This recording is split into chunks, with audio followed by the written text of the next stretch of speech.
Usted lo dice con la gente, porque yo nunca se aquí por reunir con la gente y expliquen lo que deben de hacer, lo que tienen que hacer, y no, lo que no le convenga, que dé la ganancia, ¿vale?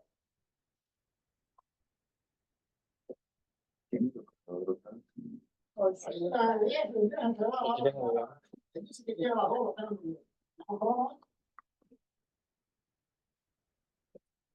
A las 3, a las 4, no vaya así que te digo, no te problema, yo tengo que joder a la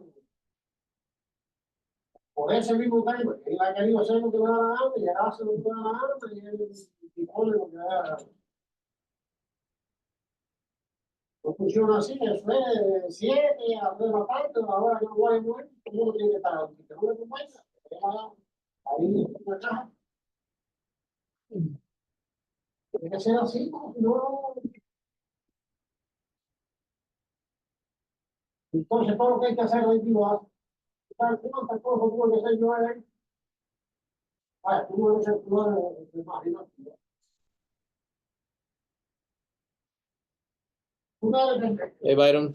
el marginal que todo lo que tuve que hacer yo, lo sé que estamos ahí, no voy a morir. Bueno, desde basura, oficina, papel, así que no trabajar. No, eso tiene que ser radical, eso es radical.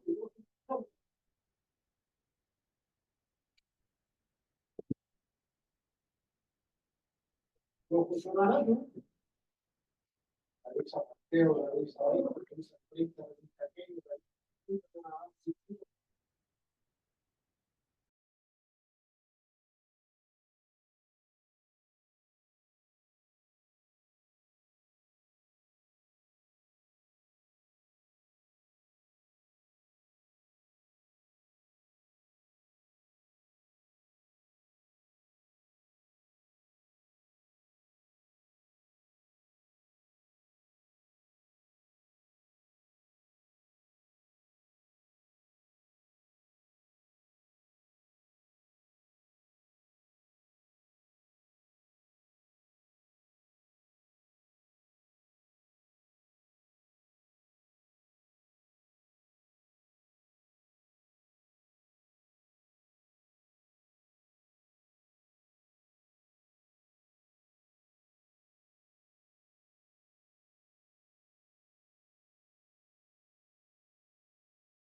No sé, o sea, yo no había...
Doctor Anastasio Amejeira, ¿cómo está?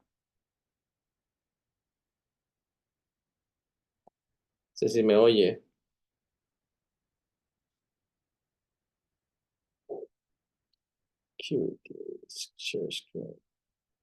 Buenas noches a todos.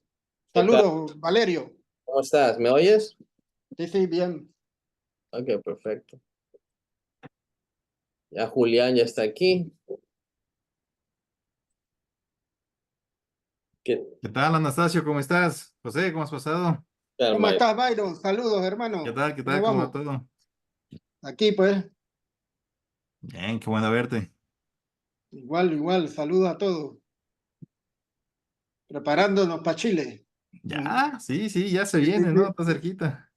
Y Sí, antes para sí. Miami también, ya, más cerca que nada. Ya Miami está a la Sí. vuelta de la Próximo esquina. mes. Ah, sí, sí.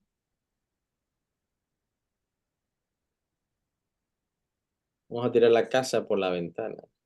Bien. Tiene que ser.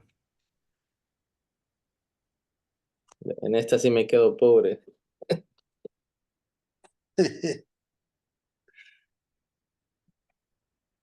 Que,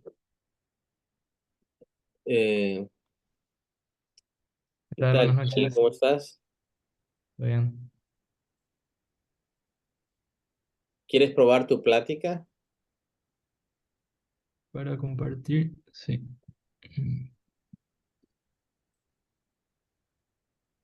¿Pueden ver? Perfecto. ¿Quieres ponerlo en modo perfecto? Ok. Si quieres para share, ok. ¿No tienes videos o sí tienes videos? No, no, no. Ok. Falta Oscar y Pedro.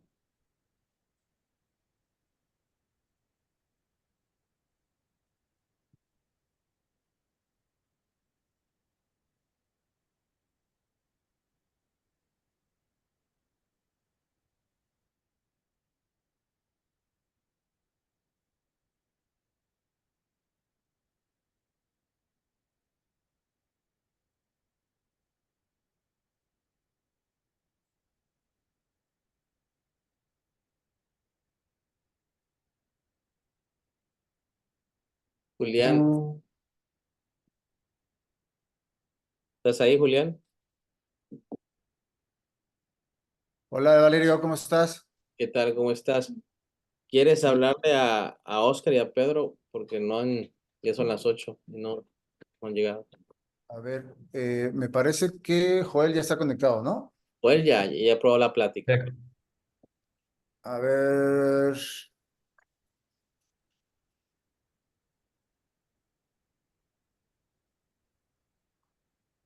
es que como Pedro es horario de Chile, no sé qué hora sean allá ahorita. Ok. ¿Qué tal, Luis? ¿Cómo estás?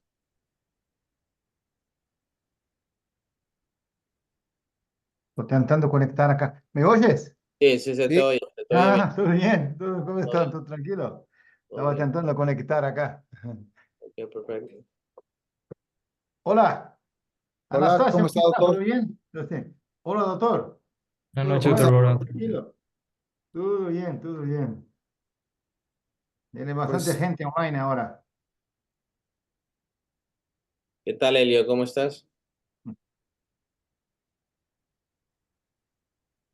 Byron está acá. Estás en mute, Elio. Sí, buenas noches, ¿cómo está? Bien, ¿Qué tal, bien. Vale? ¿Qué ya tal? se conectó Oscar. No sé si ya lo visualizaron. A ver, deja ver. Oscar, ¿dónde estás?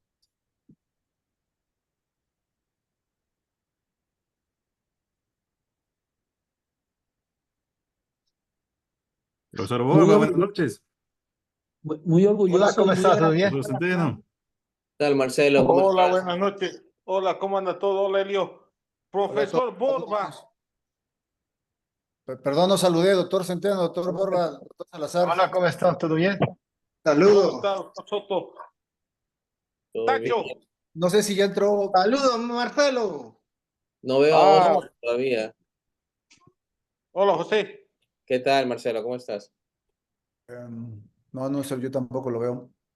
Según me dijo que ya está conectando, pero No me lo está. Che, José, y Dígame. esta noticia del Stuart es verdad, de Sí, Bancroft. sí, es cierto. Debemos cerrar los hospitales. Los los de Massachusetts y los de Texas y California. No, los de Florida supuestamente no. Qué locura, Nacho.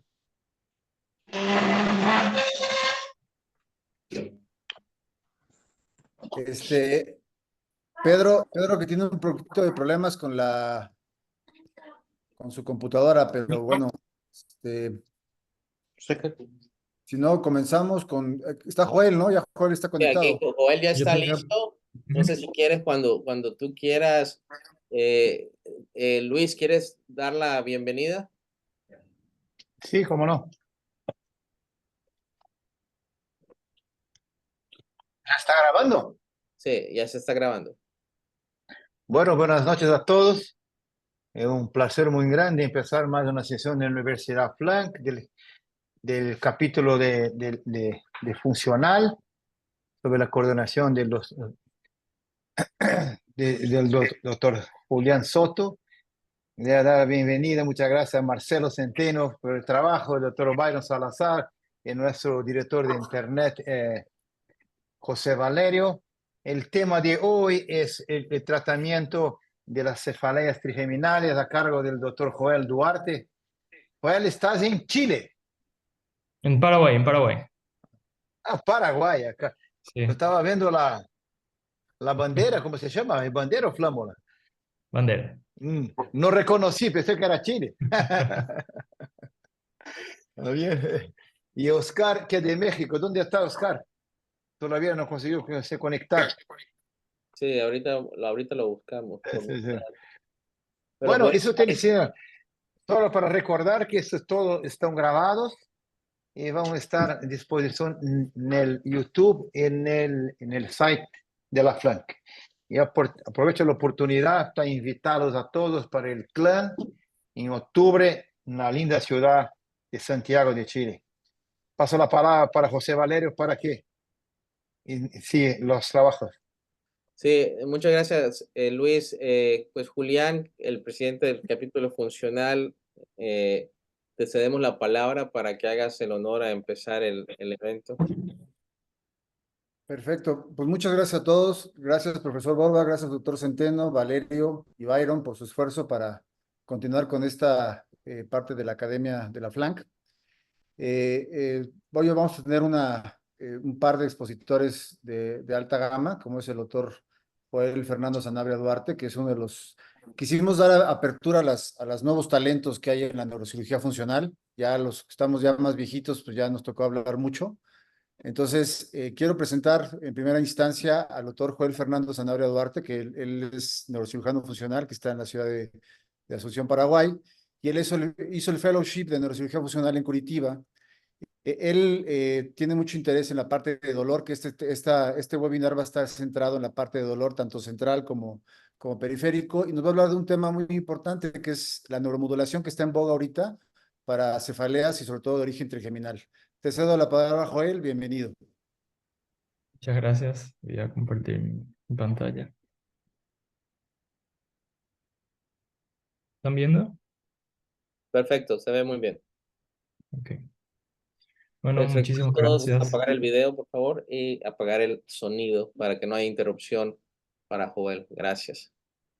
Gracias. No quería agradecer primero a la Universidad FLAN, al profesor Barba, Julián Soto y a todo el capítulo de neurocirugía funcional por la invitación, y espero poder aportar lo que aprendí en estos últimos años, que obviamente está iniciando, y espero poder aprender también con ustedes. Bueno, antes quería agradecer al doctor Daniel Bencecris, que fue el neurocirujano funcional que me acompañó durante toda mi residencia, y todos los casos que voy a mostrar acá son casos que operé con él. Para empezar, entonces, queremos hablar de las cefaleas trigeminales o las cefaleas trigémino-autonómicas. Este grupo de enfermedades altamente discapacitantes se encuentran incluidas dentro de las cefaleas primarias, donde conocemos también la migraña y la cefalea tensional. Pero dentro de estas cefaleas trigémino-autonómicas tenemos otro tipo de cefaleas.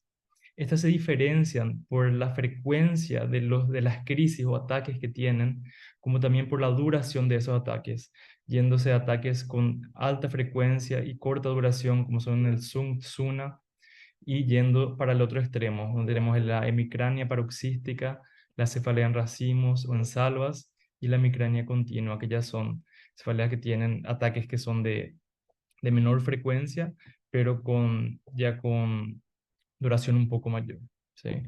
Principalmente vamos a enfocar en las cefaleas en racimo, que son las cefaleas más discapacitantes que existen, ¿sí? Estas cefaleas, para dar una introducción rápida, es más común en hombres. Pueden tener estos pacientes hasta 8 crisis por día, crisis que podrían durar hasta 3 horas. ¿Sí?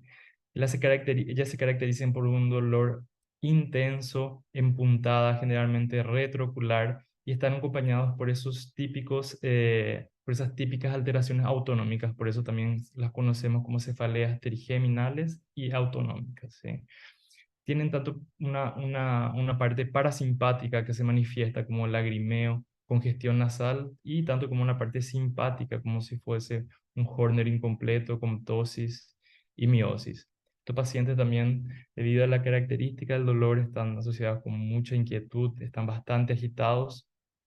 Pueden ser de dos tipos, que son crónicas cuando no se interrumpen, o otros tipos que son episódicas.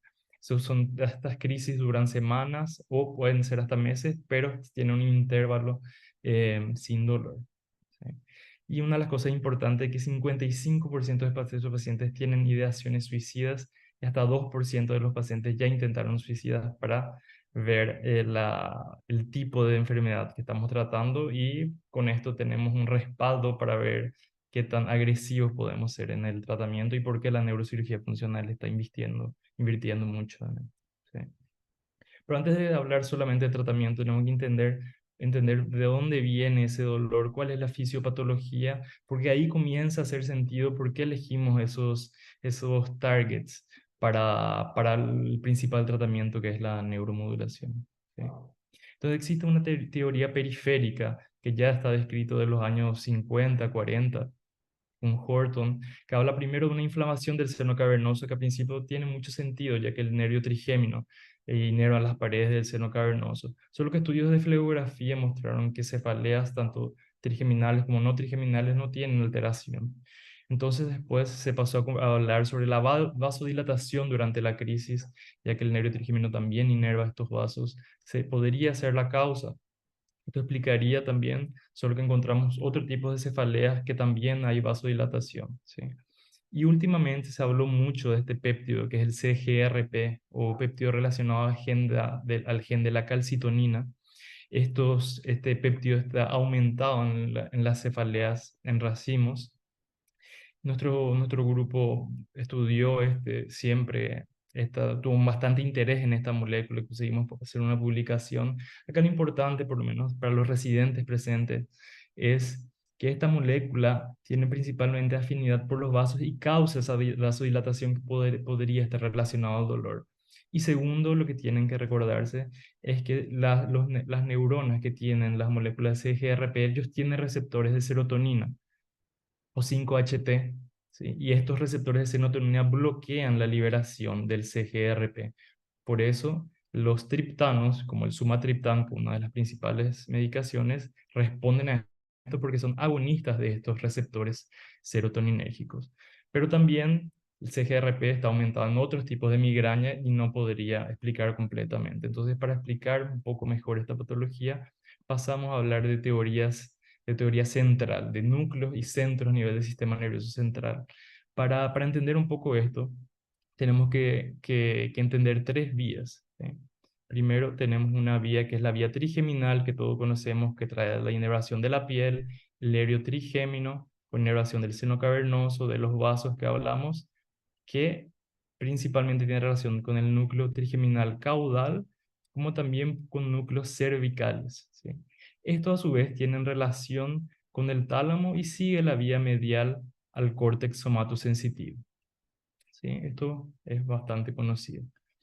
Luego, otra vía importante es el reflejo trigeminovascular. En vez de subir al tálamo, este reflejo entra directamente en contacto con el núcleo salivatorio superior y a través del nervio facial tiene una inervación directa, una activación directa del ganglio esfenopalatino, que es uno de los targets importantes en esta patología.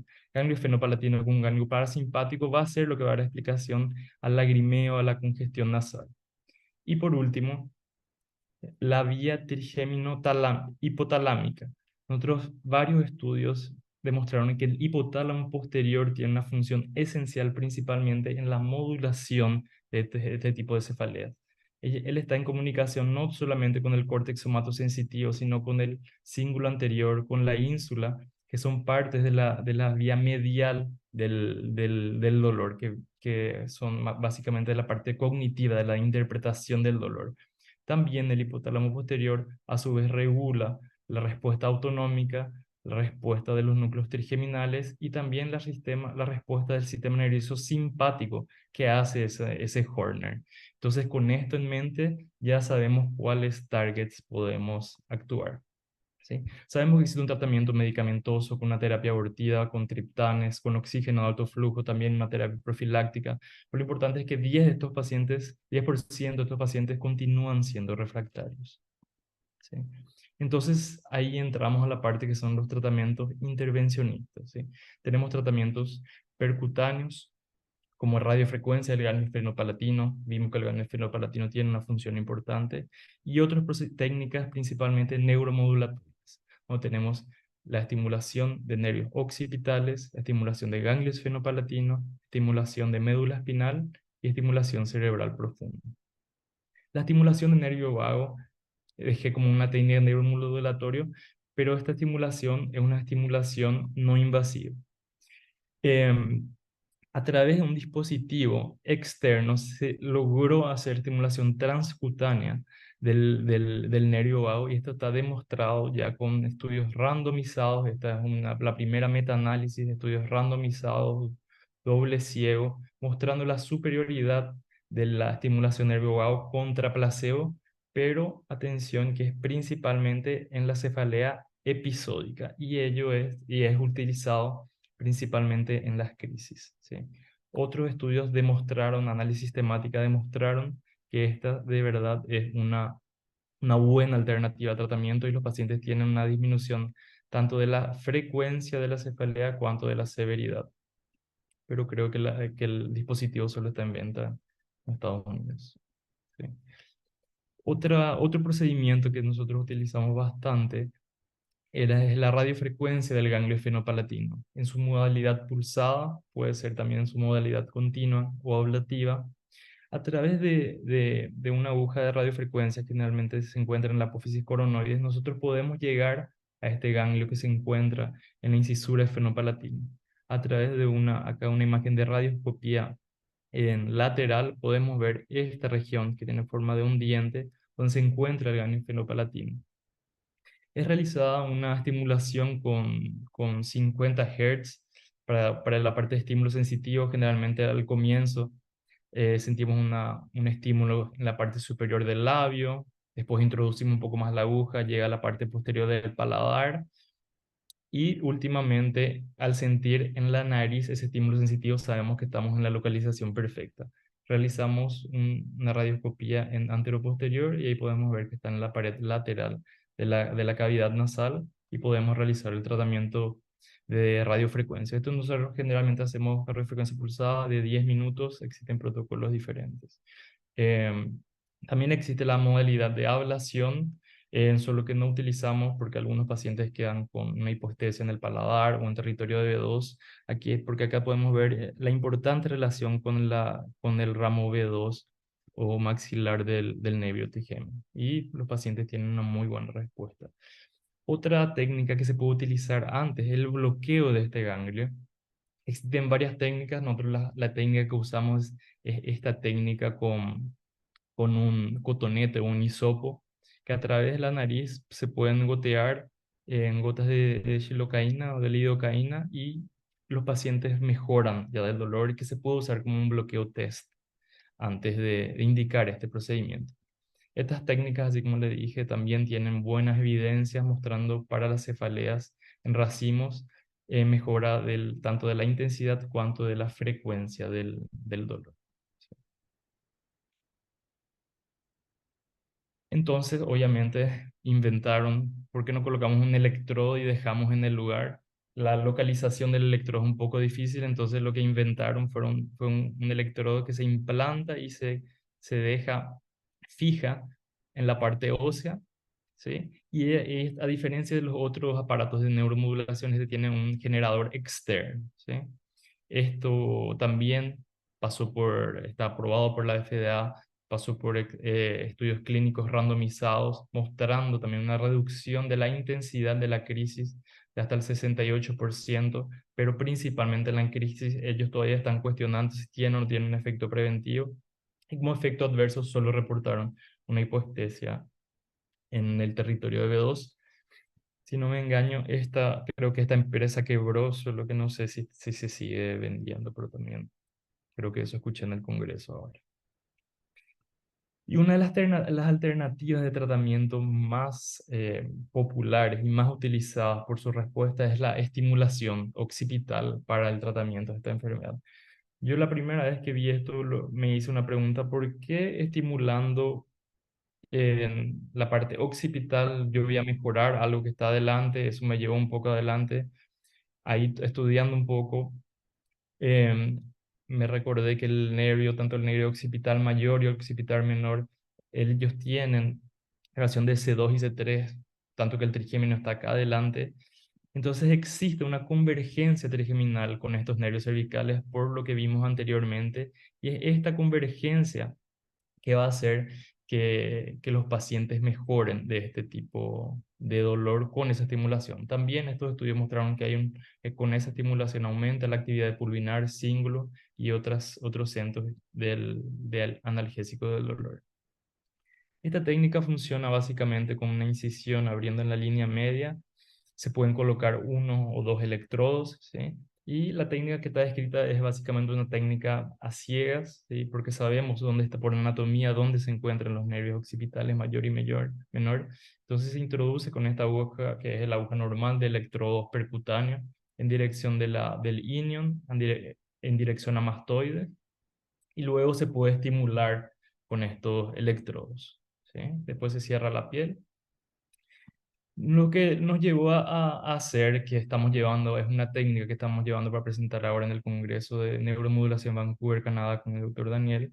Una técnica que nosotros lo que utilizamos es estas agujas de radiofrecuencia para localizar el, los nervios occipitales mayores y menores. Como se hace esta cirugía se hace con el paciente, se hace con el paciente despierto. Nosotros colocamos primeramente la aguja de radiofrecuencia para realizar un estímulo, luego cortamos esta aguja y ahí por dentro dejamos esa aguja como una guía, colocamos la guía que va a ser el catéter del TOGI, que es para dónde van a ir los electrodos, y ahí retiramos la aguja de radiofrecuencia y con eso tenemos certeza que estamos en relación a los nervios occipitales, ¿sí? Nosotros hacemos la cirugía en dos fases. La primera fase dejamos los cables saliendo por afuera, hacemos como un test. Esta es la tablet donde se realiza el estímulo intraoperatorio para localizar estos nervios. Y aquí la radiografía mostrando el electrodo con la localización occipital, ¿sí? Entonces, después de 7 a 10 días, cuando los pacientes tienen por lo menos una mejora más del 50%, realizamos la implantación del generador que generalmente colocamos en la región infraclavicular, ¿sí? Generalmente optamos por generadores recargables porque tienen una vida media mayor, pero existen varios tipos de generadores, ¿sí? Para la estimulación de nervios occipitales, los estudios hablan de una reducción de más del 50% en al menos 70% de los pacientes, que para este tipo de enfermedad es algo muy alto, ¿sí? Ahora una discusión es si realizar unilateral o bilateral. Donde me formé, generalmente solo hacíamos unilateral y tuvimos muy buena respuesta. Los centros que hacen bilaterales, ellos hablan de relatos de pacientes que realizaron unilateral y después el paciente tuvo un clúster contralateral, entonces también tiene una buena justificativa. Algo para discutir es, ¿se hace una fase de prueba o un implante definitivo? También depende de cada centro, realizar toda la cirugía en un solo tiempo, ¿sí? Los efectos adversos son pequeños, generalmente se limitan al problema del sistema de estimulación. Generalmente lo que hay que prestar atención es que no haya migración de los electrodos, una buena fijación, y también atentar por la parte que esos electrodos se quedan muy superficiales. Nosotros tuvimos un caso que tuvimos que hacer una revisión porque los electrodos quedaron muy superficiales y quedaron expuestos después. Sin eso, después los pacientes tienen una buena respuesta, ¿sí? Y también existe la posibilidad de implantar electrodos al mismo tiempo. Esta serie de pacientes publicado por el doctor Piedimonte de Argentina muestran electrodos occipital como también con electrodos del ganglio fenopalatino, mostrando una buena respuesta, ¿sí? Otra alternativa es la estimulación medular cervical alta. Los estudios también no existen para estos estudios clínicos randomizados, pero sí algún reportes de casos y series de casos mostrando la mejora de este tipo de enfermedad, ¿sí?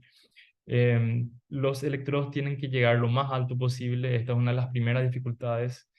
Por lo menos tiene que llegar hasta C2, C3, porque después por una membrana, una dificultad técnica, el electrodo tiene dificultad de llegar allá, llegar más alto, pero mientras más alto llega mejor. Y otra dificultad es que la punción a diferencia de los electrodos medulares, el doctor Pérez va a hablar que se hace una punción lumbar donde no hay médula espinal, no hay problema y llega hasta la parte torácica. A diferencia, en estos nosotros tenemos que hacer por lo menos una punción torácica, que tiene un riesgo quirúrgico un poco más alto por tener médula y por el espacio requerido ser menor, ¿sí? Y por último, tenemos la estimulación cerebral profunda. El hipotálamo posterior, como vimos, es uno de los principales targets. Acá podemos ver otra de sus relaciones con el córtex somatosensitiva, pero también con el sistema nociceptivo medial, córtex prefrontal, cíngulo anterior, amígdala, y también la comunicación con otras estructuras que son parte del sistema opioide endógeno, como sustancia gris periaqueductal, locus coeruleus y núcleo rostral ventromedial de la médula espinal, ¿sí? La primera serie de casos que utilizó el hipotálamo posterior fueron por este grupo de italianos, ¿sí? Ellos ya tenían el antecedente del hipotálamo posterior ser seguro porque era utilizado para realizar hipotalamotomías para agresividad, y también tenían estudios que mostraban que en las cefaleas de enracimo se activaban el hipotálamo posterior. Con esto ellos reportaron estas primeras series y los resultados fueron muy buenos, acá solo demostrando el target. Entonces en estos primeros pacientes con un follow-up de 22 meses, 2 pacientes que quedaron sin dolor y sin medicación, y 3 pacientes sin dolor pero con medicación, también sin efectos adversos, ¿sí? Y entonces después empezaron a ver otras publicaciones, esta otra publicación con 7 pacientes también con muy buenos resultados. Ahí empezaron a ver estudios para ver si podían modificar los targets. En este estudio, por ejemplo, de Sello, ellos colocan 4 milímetros lateral a la pared lateral del tercer ventrículo, 2 milímetros posterior al punto medio comisural y 5 milímetros inferior al punto intercomisural. Ellos en 5 pacientes también tuvieron buenos resultados. 2 pacientes se quedaron sin dolor, otros 2 pacientes con una disminución de 90% de la frecuencia de las crisis y otro paciente con disminución de 50%. Entonces, sin complicaciones importantes. Hubo un paciente que se quedó con euforia y miosis, pero fue también transitorio. Entonces, por último, lo que hacen, como siempre, es tentar cada vez ser un poco más efectivo. Acá Nowaki lo que hizo fue analizar más de 40 pacientes, colocó los DBS y él colocó en un mapa con una regresión probabilística para ver cuáles eran los hotspots y los puntos que tenían mejor resultado. Él encontró 2 puntos, uno más superior que está anterior y lateral al núcleo rubro y otro un poco más inferior que está medial al núcleo rubro, que son puntos que tuvieron mejor respuesta. Entonces, para terminar, solo quería mostrar este caso clínico, que fue un caso desafiador. Paciente sexo masculino de 40 años, ya con 11 años de antecedentes de cefalea en racimos, con poca mejora con terapia clínica, sin mejora con radiofrecuencia de ganglio esfenopalatino, mejora solo de 70% por un mes después de estimulación del nervio occipital. Paciente igual continuaba con 8 crisis por día, estaba usando todas estas medicaciones y tenía que estar indicado la estimulación cerebral profunda en hipotálamo posterior. Nosotros para la estimulación utilizábamos el arco del Excel, realizamos una tomografía para fusión de imágenes. Acá lo que hicimos fue comparar los 3 targets, este que es el hipotálamo izquierdo, que es el que da el propio software de la Medtronic, el de Nowaki, que fue aquel plano que es con los hotspots, y el de Sello. Entonces colocamos los 3 targets y comparamos, y el que más nos gustó fue el de Sello, porque él se comparaba con las descripciones de los hotspots, que era anterior y lateral al núcleo rubro, como podemos ver acá. Es importante ver el punto de entrada, la distancia de la línea media.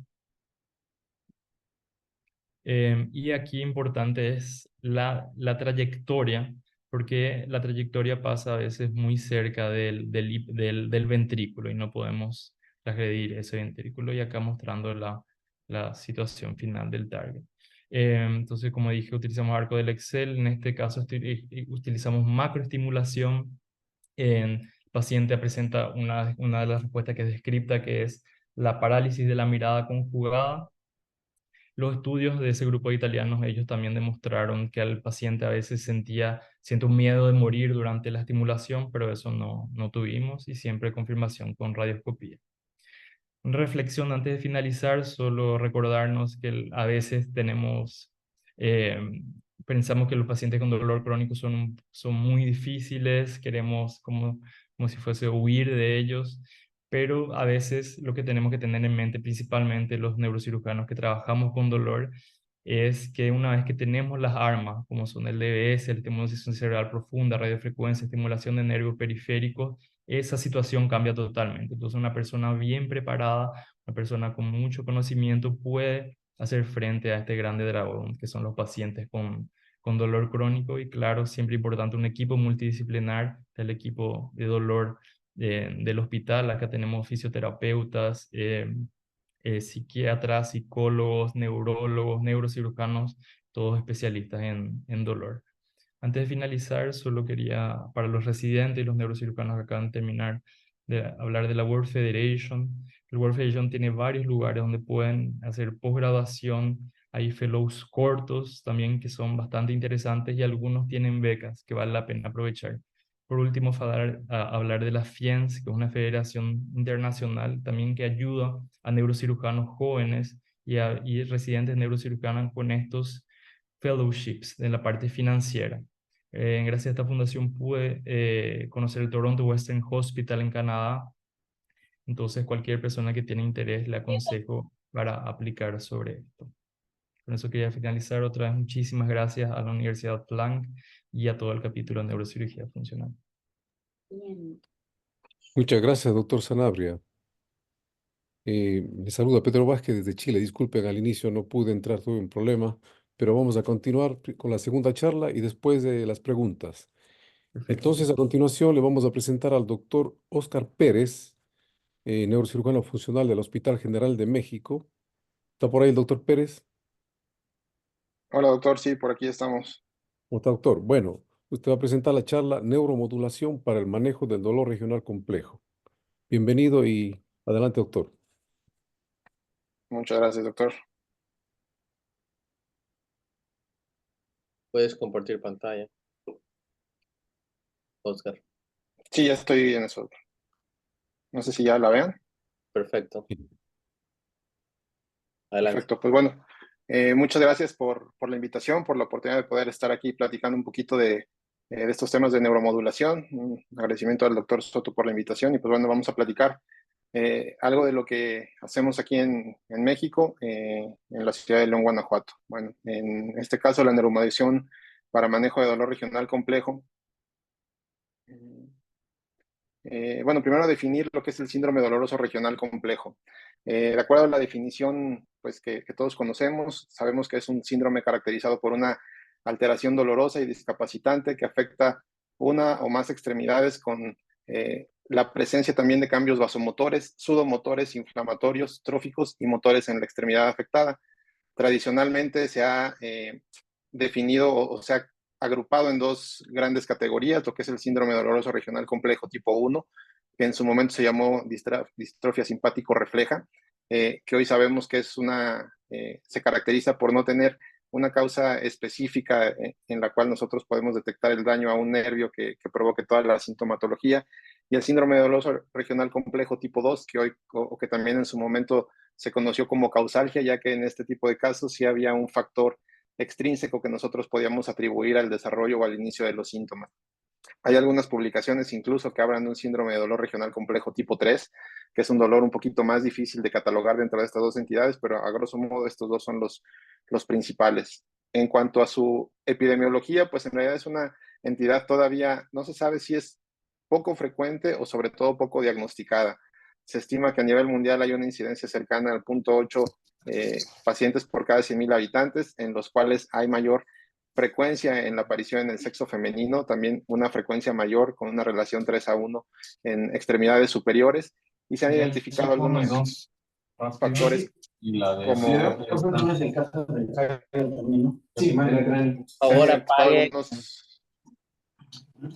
algunos factores de riesgo como el tabaquismo, el asma, la osteoporosis y el consumo crónico de fármacos convertidores de la angiotensina, inhibidores de la enzima convertidora de la angiotensina. Históricamente es una entidad que se ha conocido recientemente con este nombre a partir del año de 1992, por ahí, pero históricamente hay algunos antecedentes donde nosotros podemos atribuir prácticamente la primera descripción a Ambrosio Paré, por ahí del siglo XVII, que hace referencia en algunas publicaciones que el rey Carlos IX presentaba después de haberle realizado una flebotomía, un dolor inexplicable acompañado de contracciones musculares, que también más adelante incluso él propuso que lo había curado con algunos procedimientos invasivos sin que esto en realidad se pueda comprobar. Posteriormente, donde se hace ya una referencia un poquito más amplia, es a raíz de la Guerra Civil, cuando Mitchell empieza a definir lo que es la causalgia en miembros del ejército que habían recibido impactos o heridas por balas, y estos presentaban posterior al retiro o al retiro de la misma o al manejo de las mismas heridas, un dolor que ellos definían como un dolor que era irracional cuando lo comparaban con el tamaño de la herida con el dolor que referían estos pacientes. Y es después cuando en 1900 Sudeck hace ya la primera referencia cuando menciona que no nada más se trata de un cuadro doloroso, sino que es un cuadro que también se acompaña de procesos inflamatorios en su etapa inicial, pero posteriormente de un cuadro de atrofia. Incluso durante cierto tiempo se conoció a este tipo de cuadros como distrofia de Sudeck a consecuencia de esta descripción, y 16 años más tarde le empieza a describir ya la importancia en la presentación de simpático. Incluso en 1986 se describe la simpaticolisis como un tratamiento aparentemente curativo que daba soporte a esta teoría de la presencia del sistema nervioso simpático, pero que después también se vio que no en todos los pacientes que desarrollaban el mismo cuadro clínico podían presentar la respuesta adecuada a este tipo de tratamientos. De tal modo que a partir de esta época se empieza a difundir un poquito más y a conocer más sobre esta entidad. Tal es su importancia que en 1992 la Asociación Internacional para el Estudio del Dolor hace un grupo especial para el estudio de dolor y sistema nervioso simpático ante la presencia o la presencia de este tipo de entidades y el desconocimiento que radicaba en aquel momento su fisiología. Y durante este tiempo se le dio o se le atribuyeron muchísimos nombres, como los que podemos ver aquí, entre algunos otros: causalgia, síndrome doloroso postraumático, artrosis postraumática, edema postraumático, edema crónico, angiodistrofia, entre otros, que en realidad pues solamente trataban de describir la sintomatología sin especificar una causa como tal. A partir de esa reunión de 1992 es que un año después se desarrollan los criterios de Budapest, que son los que hasta la fecha pues, nos permiten realizar el diagnóstico de este tipo de entidades, en los cuales pues con base a estos 4 apartados nosotros podemos definir si el paciente los presenta, podemos hacer el diagnóstico. Obviamente un punto importante hasta aquí es que este tipo de entidades todavía continúan siendo diagnósticos de exclusión. Cuando nosotros de acuerdo a la sintomatología del paciente, pudimos descartar otro tipo de patologías, sobre todo de tipo a nivel medular o a nivel de plexo, nosotros podemos ya meter este tipo de diagnósticos como parte de los criterios para nuestro paciente. ¿Cuál es la característica más común y más importante? El dolor continuo, que es desproporcionado y que generalmente es un dolor de tipo alodinia, un dolor que se desencadena con estímulos que pudieran ser insignificantes, pero que representa un gatillo muy importante de dolor para los pacientes.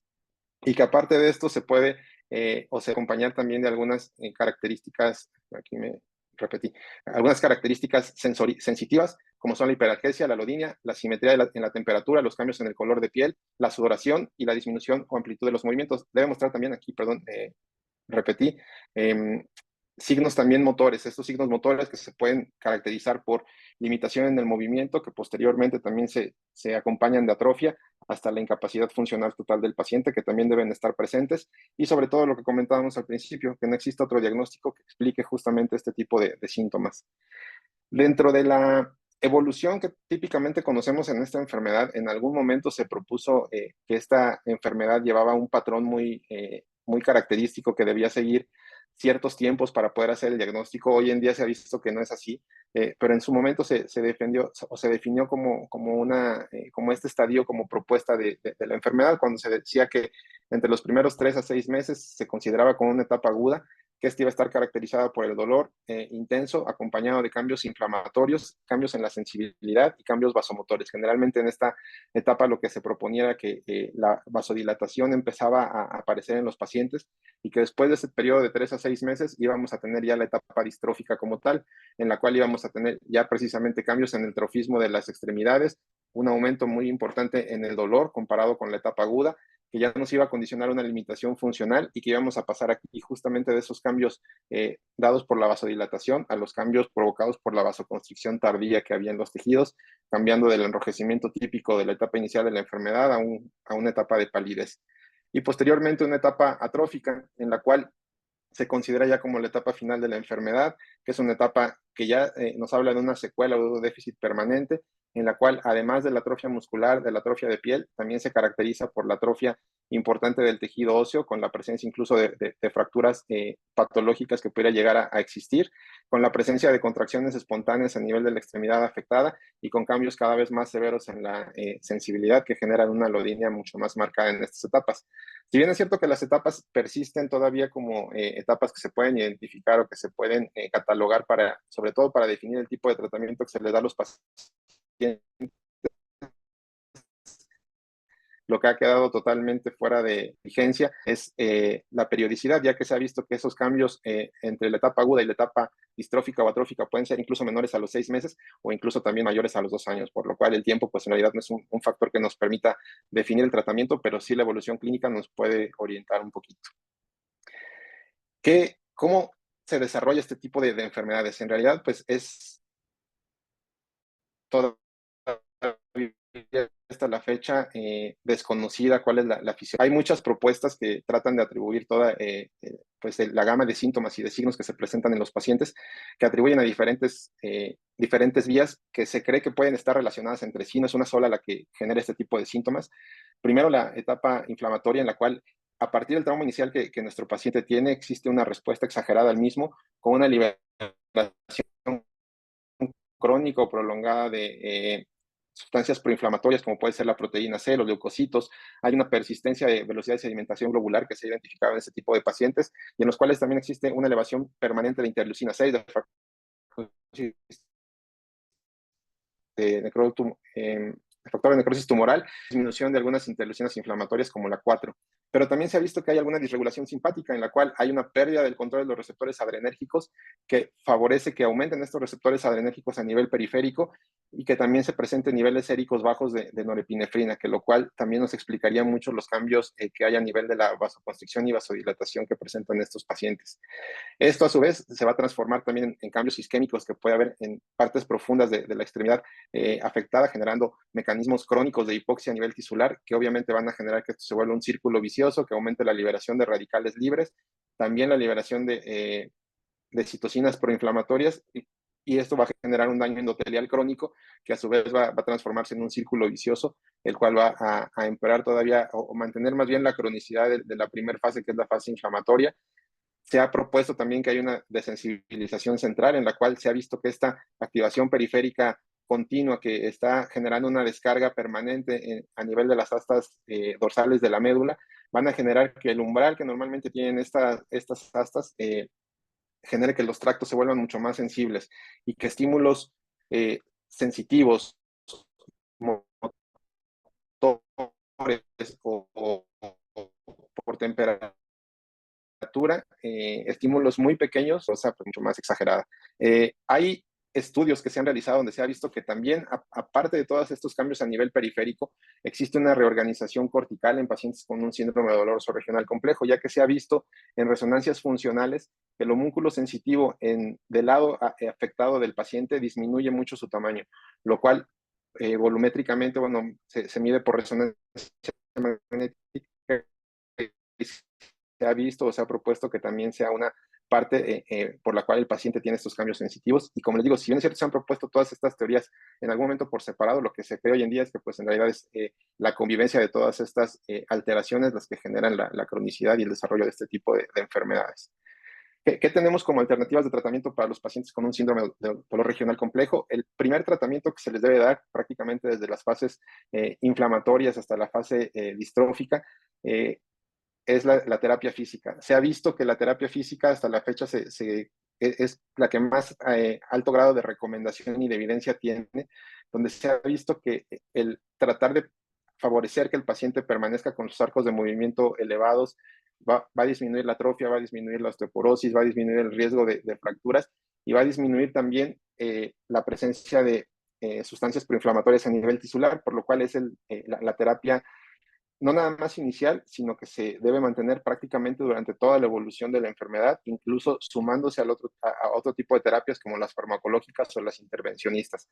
La terapia física es muy recomendable, cualquier tipo de rehabilitación orientada a corregir la fuerza, a corregir los arcos de movimiento, que nos ayuda a disminuir también posturas distónicas en las extremidades, y también se ha utilizado mucho la terapia física en espejo, que ponemos al paciente a que imite el movimiento de las dos extremidades para que eso le permita también generar memoria y no generar alteraciones a nivel de las estructuras cerebrales que generen también una atrofia a nivel cortical. Dentro del tratamiento farmacológico que tenemos, es importante mencionar que solamente hay dos grupos farmacológicos que han demostrado que hasta la fecha permiten dar una evidencia de tipo 1, que son los esteroides orales.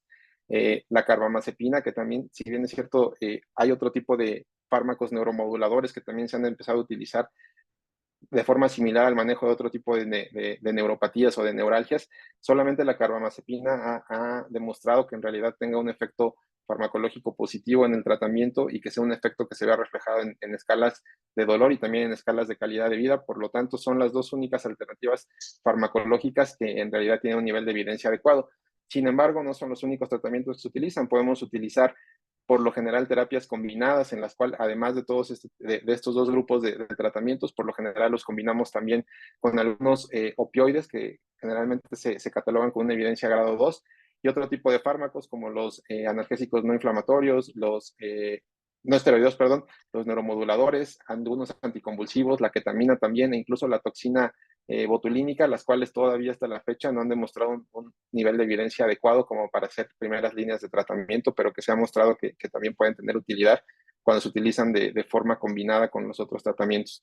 Los bloqueos farmacológicos, que también muchas veces se pueden utilizar y que han demostrado también una buena respuesta, desafortunadamente solo de forma temporal, transitoria y con un adecuado funcionamiento, pero con la necesidad de repetir esos bloqueos y que con cada bloqueo subsecuente se obtenga una menor respuesta, tanto en intensidad en la mejoría como en frecuencia de la duración del mismo.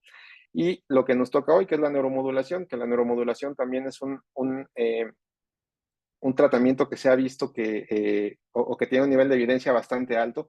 Prácticamente desde por ahí del año 2000 se han hecho los grandes estudios, perdón, desde el 92 que se han hecho estudios para demostrar la utilidad de este tipo de terapias, y que hasta la fecha tanto la estimulación del ganglio de la raíz dorsal como la estimulación de cordones posteriores han permitido la evidencia de grado 1, en la cual nosotros podemos reducir las escalas visuales análogas prácticamente a más de un 50% en el caso de los pacientes con síndrome doloroso regional complejo.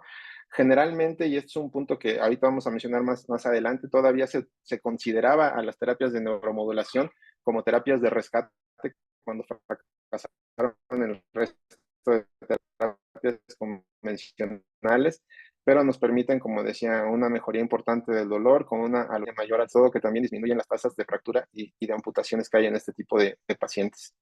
Bueno, este es un estudio que marcó, aquí no se pegaron algunas imágenes, pero bueno, es un estudio hecho en Holanda, donde se realizaron dos grupos en los cuales se trató a un grupo con estimulación espinal y otro grupo con terapia farmacológica, y donde se vio que, pues bueno, la mejoría clínica después de la neuromodulación era bastante superior a la terapia farmacológica. Ahora, desafortunadamente todavía hay una gran cantidad de estudios que la mayoría de que todavía cuando buscamos nosotros alguna referencia para tratar de entender este tipo de terapias, desafortunadamente la mayoría persisten siendo estudios que sean perspectiva. A pesar de diferentes estudios como este que se hizo en Finlandia, que es un estudio retrospectivo donde también se pudo comprobar que los pacientes que eran implantados para síndrome doloroso regional complejo con estimuladores espinales o con estimuladores de cordones posteriores tenían una mejoría significativamente más importante que los pacientes que se trataban solamente con manejo farmacológico. Sobre todo un punto muy importante de este estudio per se es que es uno de los estudios que ha tenido un periodo más largo de vigilancia, donde se ha visto que más del 60% de los pacientes permanecían implantados después de los 8 años, a diferencia de otros, de 8 años de haber sido tratados o 8 años de observación, lo cual asume que pues, el beneficio de la terapia se puede manejar de forma sostenida y aparte con buenas tasas de respuesta clínica. Una de las características también más importantes que generalmente nosotros podemos aportar a favor de la terapia de estimulación, generalmente es que sigue siendo todavía, sobre todo en países como los nuestros aquí en Latinoamérica, una terapia que aparentemente se considera una terapia de alto costo y una terapia cara, que no todos los pacientes todavía tienen el acceso a la misma por la misma mecánica de la que funcionan los sistemas de salud. Sin embargo, también hay estudios que han demostrado que la mejoría de los pacientes sometidos a un proceso de neuromodulación para este tipo de enfermedades no se traduce solamente en la mejoría clínica, en la mejoría de las escalas de dolor y de calidad de vida, sino que también se ha comprobado que a nivel de costo-efectividad, el ofrecer un manejo oportuno a un paciente con un sistema de neuromodulación puede alcanzar en etapas prácticamente de entre 2 o 3 años el costo, y a los 5 años superarla cuando la comparamos contra el mejor tratamiento médico. Esto porque no es nada más el valorar las escalas, sino también valorar la reintegración social de los pacientes, valorar también la frecuencia de que generalmente después de ser sometidos a un proceso de estimulación espinal, si bien es cierto que la terapia debe continuarse de manera ininterrumpida, pero sí cambia el pasar de una terapia en la cual requieras un apoyo permanente de aparatos o de personal, a una terapia que pueden prácticamente los pacientes continuar en casa sin el apoyo de un tercero, por lo cual a nivel económico, pues también persiste este beneficio que el tratamiento. Y esto, bueno, es parte también de análisis donde se ha estudiado precisamente el impacto económico que pueden tener este tipo de terapias y donde se ha visto que, pues bueno, obviamente no en todos los estudios, pero en la mayoría de ellos, el tratamiento con terapia de neuromodulación supera por mucho al tratamiento farmacológico solo, e incluso hay quienes proponen que la combinación de un DRG con un estimulador espinal supera todavía más en beneficios tanto clínicos como económicos a la utilización sola de un estimulador espinal. Ahora, ¿qué es lo más importante aquí? Si bien es cierto que son estudios que se han demostrado desde hace muchos años y que incluso gracias a ellos se ha favorecido la aprobación por FDA desde el 94, todavía hay cosas que nos ha enseñado o que nos sigue enseñando la estimulación espinal en síndrome doloroso regional complejo. El primer punto es que, si bien es cierto que desde el 64, cuando se propuso la teoría de Messick igual de la compuerta, y años después se empezaron a implementar los primeros dispositivos de estimulación en cordones posteriores, se atribuyó justamente a este mecanismo de la compuerta prácticamente el 100% de los resultados que teníamos en los pacientes sometidos a estimulación. Sin embargo, no nada más en síndrome de dolor regional complejo, sino prácticamente en todas las patologías en las que nosotros podemos utilizar la estimulación espinal, sabemos que la estimulación, además de ser una herramienta terapéutica, también es una herramienta que nos ha ayudado a entender cada día más el dolor. Gracias a este tipo de estudios en dolor regional complejo, en estudios en laboratorio que se han hecho con microdiálisis, hemos visto que no todo es la compuerta, sino que también a nivel local medular existen algunos cambios neuroquímicos que favorecen que el paciente tenga una adecuada respuesta al dolor, sobre todo por el aumento de GABA y de acetilcolina a nivel medular, que favorece también que el paciente mejore, no nada más por el mecanismo que supone que el bloqueo de la compuerta, sino que también hay factores neuroquímicos que nos van a ayudar para la mejoría sintomática del paciente. Este tipo de estimuladores o este tipo de terapia más bien, también se ha visto que disminuye a reducir por medio de la inhibición simpática el riesgo de vasoconstricción, por lo cual también hay una mejoría no nada más en la parte sintomática dolorosa del paciente, sino que también en la parte vasomotora. Esto también nos ha permitido que este tipo de terapias se puedan cada vez ampliar un poquito más su ventana terapéutica e incluir ya no nada más procesos dolorosos crónicos, que es lo que para lo que se utilizaban anteriormente, sino que hoy en día también cada vez está más en boga la utilización para procesos isquémicos o que tengan alteraciones a nivel de anginas refractarias o a nivel de pie diabético, donde se ha visto que también mejoran los patrones circulatorios de forma importante, optimizando el consumo de oxígeno a nivel tisular periférico, lo cual presupone que estas terapias, bueno, todavía tienen mucho que enseñarnos en el manejo de dolor y de la entrega o del consumo que el paciente puede tener de oxígeno a nivel tisular.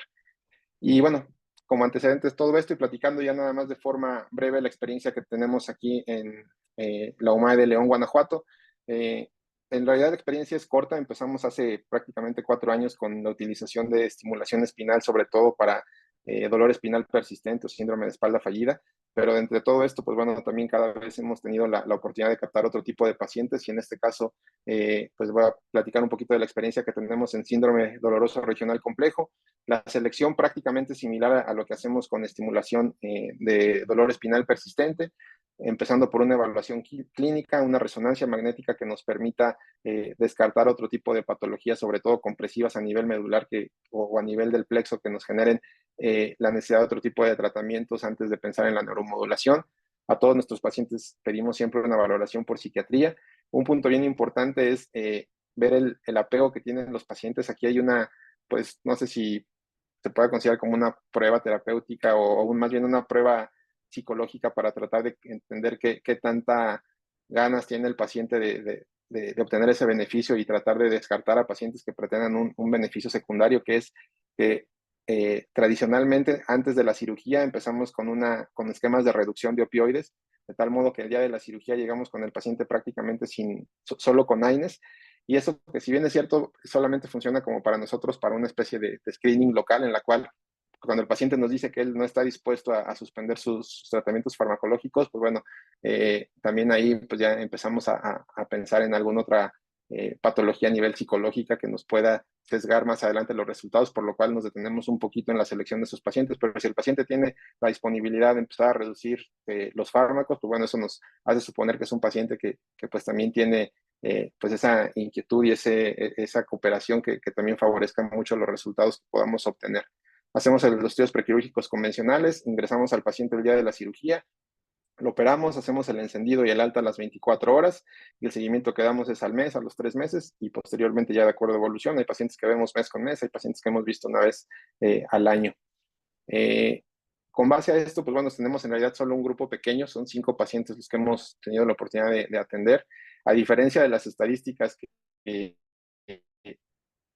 tradicionalmente a nivel mundial nos dicen que es más común este tipo de patologías en el sexo femenino. Nosotros hemos tenido una incidencia mayor en hombres, en la cual hemos tenido 3 pacientes del sexo masculino, solo 2 mujeres. El grupo de edades pues varía entre los 42 y los 56 años. De estos, los 4 primeros pacientes que implantamos son pacientes con una patología traumática que pues nos permite identificar el cuadro doloroso. Punto importante es que todos nuestros pacientes han sido solamente con patologías de extremidad superiores. Los 4 primeros son pacientes que los 4 iban bajando del camión, se sujetaron y tuvieron un mecanismo pues de fuerza excesiva sobre la articulación del hombro, generando el dolor en la extremidad afectada. Todos han sido de extremidades superiores y solamente una paciente, que es la más reciente, es una paciente que pues en realidad no tiene alguna causa diagnóstica como tal, pero con un cuadro clínico muy típico de un síndrome de dolor regional complejo, con la alodinia muy marcada, con los cambios en el trofismo e incluso también con los cambios de vasodilatación a nivel de la extremidad superior izquierda. Nosotros implantamos de las 2 formas, la mayoría preferimos implantar con paletas quirúrgicas, pero también tuvimos un caso ahí que implantamos con electrodos percutáneos. En lo particular, en todos los casos de estimulación espinal, trato de inclinarme más por la paleta, pero tenemos algunos casos aquí también que de repente podemos tener la oportunidad de apoyar en algunos cursos donde tratamos de utilizar también la técnica percutánea para que en promedio fuera entre los 2 y los 4 años, con un diagnóstico más reciente, no acorde a la evolución. Y aquí en tratamiento, todos los pacientes tenían manejo con opioides, todos. Y afortunadamente solo uno de ellos ha persistido con la utilización y todos los pacientes han estado en etapa distrófica. No hemos tenido ningún paciente ya con atrofia o con hipomotilidad de las extremidades. Prácticamente todos los que hemos tenido han sido en esa etapa distrófica. ¿Qué es lo que hacemos? Pues bueno, prácticamente hacemos una resección de una espinosa, hacemos una flavectomía con una hemilaminectomía cuando en realidad la necesitamos, pero por lo general, bueno, aquí en la foto pues se alcanza a ver esto, parte de la espinosa del nivel inferior. Intentamos entrar dos niveles por abajo de donde lo queremos utilizar. Y la mayoría de nuestros pacientes los tratamos de dejar entre C2 y C4 y todos los pacientes los hacemos con anestesia general. Nosotros sí no hacemos nada de paciente despierto, no tenemos también a la mano neuromonitoreo en la institución, por lo cual lo preferimos hacer de esa manera, que es la que hasta la fecha nos ha dado buenos resultados. No hacemos fase de prueba. Y como les decía, también tuvimos el caso de un paciente en el que se logró hacer sin ninguna complicación, un paciente con una sintomatología muy marcada del lado izquierdo, de hecho era puro el lado izquierdo, por lo cual intentamos dejar 2 electrodos a nivel cervical prácticamente desde C3 y uno de ellos tratamos de lateralizarlo lo más que pudiéramos para poder tener esa ventana de oportunidad para jugar con la programación.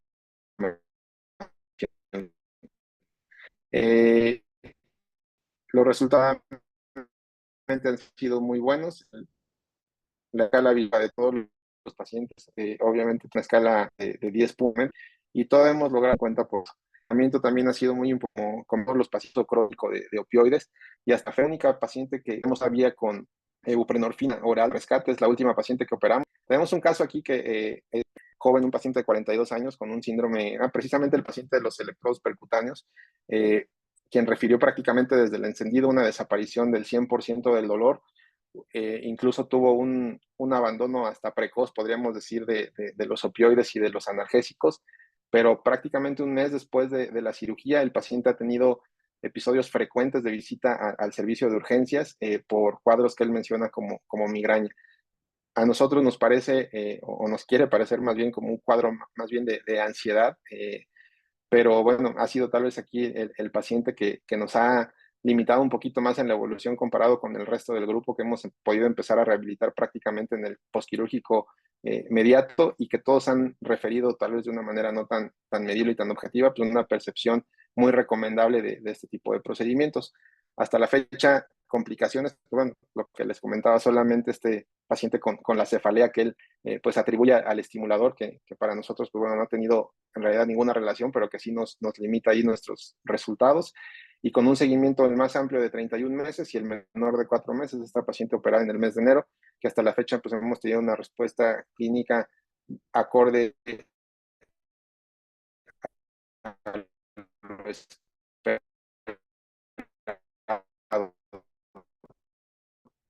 A todos nuestros pacientes, todo dejamos 2 programas. En promedio, la intensidad es variable, pero por lo general el ancho de pulso basal con el que hemos empezado en estos pacientes es de 120, con una frecuencia de 200, que hasta la fecha nos ha dado un buen resultado. Y bueno, tomando en consideración esto, pues, ¿qué es lo que podemos concluir? Que la estimulación espinal es una herramienta útil en el manejo del síndrome doloroso regional complejo, que nos permite tener un adecuado control de síntomas, una reducción en las escalas dolorosas, una reducción importante en el consumo de fármacos, con una mejoría sustancial en las escalas de calidad de vida, y que todavía tal vez nos falta tener estudios bien diseñados en nuestra población que nos permitan que una vez que hagamos el diagnóstico oportuno, podamos proponer este tipo de terapias no como terapias de rescate, sino como terapias que probablemente utilizándose en las etapas iniciales de la enfermedad nos puedan dar una calidad de vida adecuada en los pacientes, y que no nos permitan llegar a las etapas atróficas de la enfermedad, sino que tratar de que el paciente en las etapas donde empiezan apenas los cambios distróficos podamos intervenir para poder pues tener este tipo de procedimientos no puede llevarse a cabo en el servicio de neurocirugía en la ciudad de León, Guanajuato. Y pues bueno, agradecerles mucho su atención, y pues quedamos a la orden si hay alguna duda o algún comentario. Muchas gracias, doctor Pérez. Muy interesante su presentación. Creo que ahora podríamos partir con el foro de preguntas. Así que está abierto las preguntas para el doctor Sanabria con el tema de neuromodulación en cefalea trigeminal y esta última charla del doctor Pérez. Entonces, partimos con alguna pregunta. ¿Qué tal, Pedro? Buenas noches. Julián. Buenas No noches. sé quién. Adelante. Sí, acá Elio Marín de Paraguay, le quiero hacer una pregunta al doctor Sanabria. Claro. Esas pruebas de dolor en la región occipital y ese tipo de cefaleas, potencialmente, como prueba terapéutica, una infiltración de los nervios occipitales, ¿puede constituir un método auxiliar de diagnóstico también para confirmar algunos de los diagnósticos, doctor Joel? Sí, claro, podría ser una opción, tanto que una de las principales indicaciones de la estimulación de nervios occipitales es la neuralgia occipital. Pero sí, podría hacerse como test terapéutico también. El problema es que tiene que hacerse en la crisis de cefalea, ¿verdad? Que son cefaleas cortas. Muchas gracias. ¿Alguna otra pregunta? Pues yo más que nada felicitarlos a los dos. Digo, creo que son parte de los exponentes que están ahorita pujando para neurocirugía funcional de gente joven. La pregunta primero es para Joel. Digo, muy interesante tu plática. Yo creo que es uno de los padecimientos más difíciles de manejar en parte del dolor, que es la neuralgia trigeminal o la cefalea en racimos. Con tu experiencia, con lo que dices con Daniel allá en Brasil, actualmente, ¿cuál sería tu gol estándar de tratamiento para este padecimiento? Bien, generalmente entonces, siguiendo el paso a paso de la parte ya intervencionista, pacientes generalmente que ya están muy sintomáticos en el consultorio, generalmente podemos probar hacer ese bloqueo de ganglio fenopalatino intranasal, ¿sí? Un paciente tiene buena respuesta a eso, indicamos una radiofrecuencia de ganglio fenopalatino y ahí, dependiendo de eso, sigue siendo refractario electrodos de nervios occipitales y como vimos en este caso de última opción, que sería el DBS hipotálamo. Entonces, como última opción, la estimulación cerebral profunda. Primero iríamos con procedimientos menos centrales, ¿no? Exactamente. Ok. Para Oscar, con tu experiencia que ya tienes con la parte del dolor, de las terapias que estás viendo ahorita, ¿cuál parámetros de estimulación son los que tú utilizarías para esos pacientes con mayor efectividad? Lo que hemos utilizado como basales aquí, generalmente a diferencia de estimulación torácica para síntomas lumbares, donde manejamos frecuencias de 40 iniciales, acá nos vamos con todos con frecuencias de 200 y tratamos de jugar primero con el ancho de pulso, que en promedio hemos estado por ahí de 100, 120, que son con las que mejor respuesta hemos tenido. Sí hemos tenido afortunadamente pues una respuesta sostenida de los pacientes. A veces intentamos originalmente empezar con anchos de pulso un poquito más grandes, por arriba de 200, pero teníamos mucho efecto motor en los pacientes también, mucha contracción, que si bien es cierto mejoraba el dolor, pero a veces era pues también molesta esa parte motora. Pero con frecuencias altas y anchos de pulso bajos hemos tenido buena respuesta. Y hemos tratado, eso sí, de simplificar mucho los programas, a diferencia de la estimulación para síndrome de dolor espinal persistente, donde sí dejamos pacientes prácticamente con 3 programas y 4 grupos cada uno para ir jugando con esto. Por fortuna aquí nunca hemos tenido necesidad de utilizar más de un grupo y más de 2 programas. Ok, muchas gracias. Rodrigo Mercado está por ahí, ¿quiere hacer una pregunta? Hola, Rodrigo. No tienes volumen, No Rodrigo. se escucha. Tu micrófono, Rodrigo. Diego, estás en mute. Exacto. Bueno, mientras el doctor Rodrigo Mercado está preparando, no sé si hay alguna otra pregunta Sí, del... bueno, ¿aquí me escucha mejor? Ah, sí, ahí está. Dale, Rodrigo. Listo. Sí.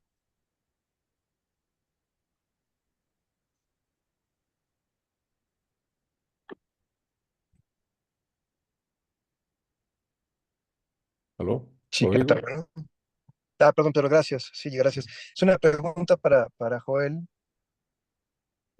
Comentabas, Joel, que también al momento de estimular el nervio occipital como una opción terapéutica en pacientes con neuralgias trigeminales, hay grupos que aún proponen aparatos quirúrgicos, algunos grupos aún proponen cognitivo. En tu práctica personal, ¿qué tan común ha sido el que utilices estos trials o generalmente abordas un caso dirigido y colocas de una vez tu generador desde el primer caso? Creo que se cortó. La pregunta es si hago en 2 etapas o en una etapa. No entendí. Así es, la pregunta es si es en una etapa o 2 etapas, correcto. Sí, nosotros en Curitiba hacíamos todos los casos en 2 etapas, todos los casos, tanto de estimulación medular, DBS, todos los casos, 2 etapas.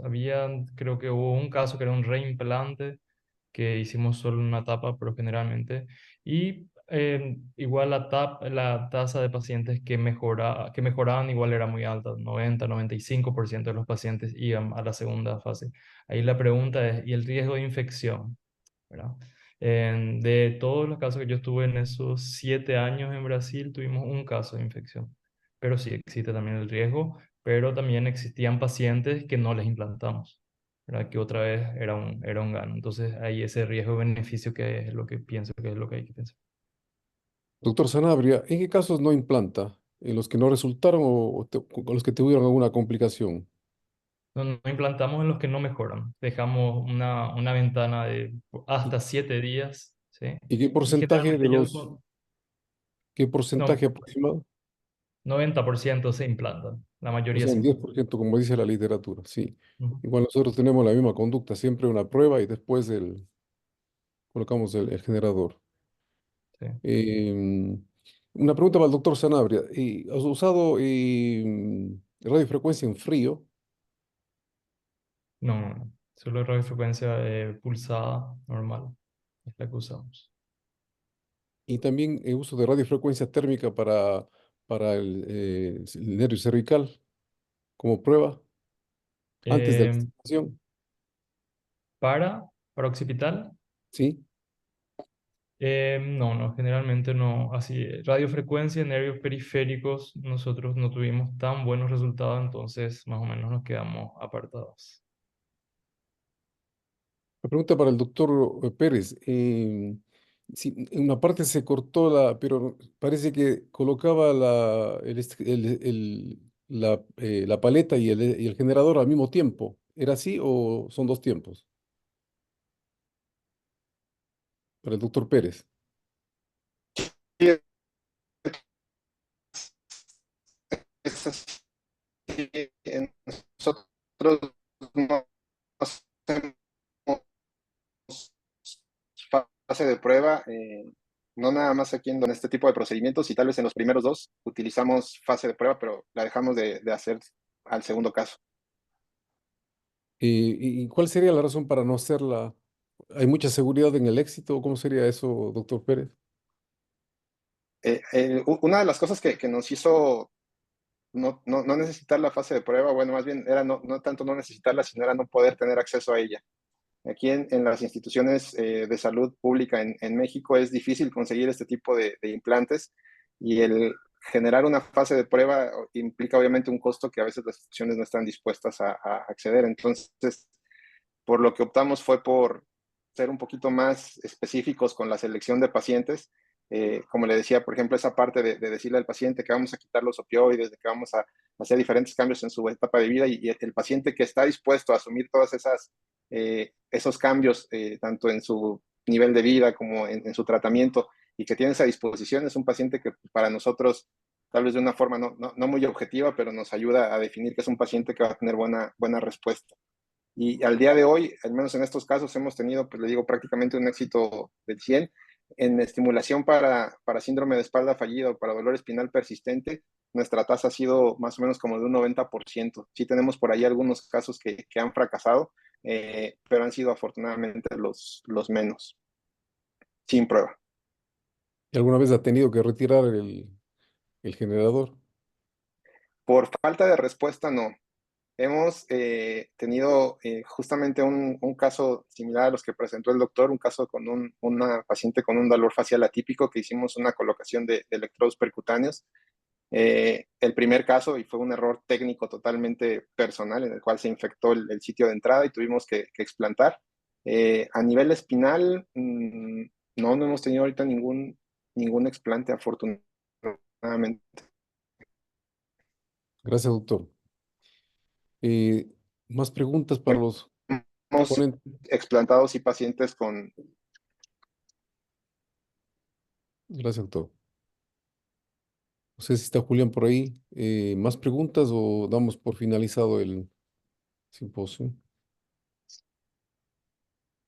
Pues digo, es un tema bastante extenso. Digo, si no hay más preguntas del auditorio y por tiempo de horario, sobre todo por la gente de Sudamérica, que pues casi es medianoche, ¿no, Pedro? O bueno, cerca de la medianoche, ¿no? Entonces, si estás de Bueno, acuerdo, Byron, pues finalizamos aquí el webinar. Bueno, antes que Sí, nada, perfecto. agradecerle a todos los exponentes, agradecer en nombre del doctor y del presidente de la Federación Latinoamericana, el doctor Luis Borba, de los administrativos de la FLAM por todo su apoyo y participación. Creo que fueron excelentes temas. Doctor Byron, aquí está presente, no me dejará de mentir. Todo esto es enriquecedor para toda Latinoamérica. Yo aprendí mucho. Recuérdense que todas las presentaciones son editadas y se guardan en la página web de la FLANC. Ahí las pueden encontrar. Y pues muchísimas gracias. Byron, no sé si tienes algo más que agregar. No, yo creo que agradecer realmente a los expositores, como dijo José, realmente han sido fantásticos, realmente un tema muy interesante. Muchas gracias, doctor Soto, por esta planificación. También esa labor de encontrar personas jóvenes, personas que están al momento con esas técnicas nuevas, modernas, que todos estamos pues aprendiendo mucho, que son muy interesantes. Tenemos muchos residentes jóvenes de aquí. Agradecerles la presencia de todos por acompañarnos y nos veremos la próxima semana. Muchas gracias a todos. Muchas gracias, José, Julián. Anastasio. Buenas noches a todos. Buenas Gusto, noches a muchas todos. gracias. Noches. Buenas Gracias, noches. buenas noches. Gracias, buenas noches. Bye.